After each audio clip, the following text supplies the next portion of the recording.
Tá? Então, do ponto de vista empírico, esse argumento é fajuto, é fajuto.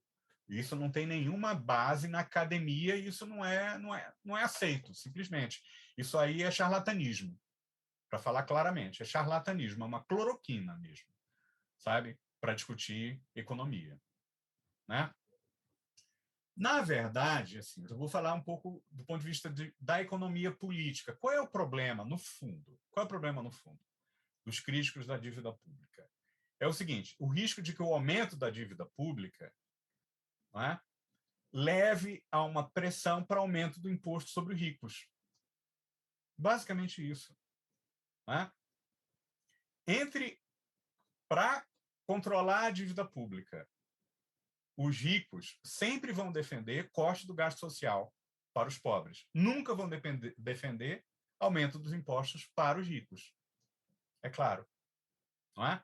E o aumento da dívida pública, até por causa do escândalo que se faz em relação a isso, não é?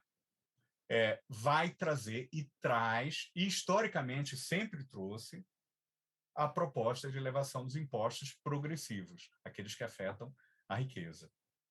Né? O segundo motivo é que a pressão para redução do gasto público, para evitar esse suposto risco, vai aumentar as carências de saúde, de educação e de previdência pública. E essas carências, à medida que o Estado não vai atendê-las, não vai satisfazê-las, vai abrir enormes oportunidades de negócio para o setor privado. Então, o teto do gasto tem que ser entendido nessa chave da economia política. Reduzir o gasto público em relação ao PIB, gerando carências nas áreas de saúde, de educação e de previdência, também, daí a reforma da Previdência, e abrir o espaço para a oferta privada de bens e serviços. Então, quer dizer, os donos do patrimônio da dívida pública não vão querer pagar impostos, certo?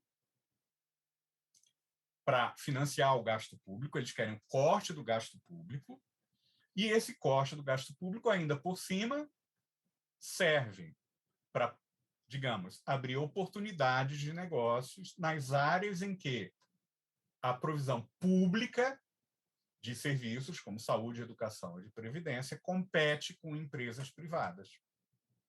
Então, é esse o sentido da economia política, da crítica sobre a dívida pública.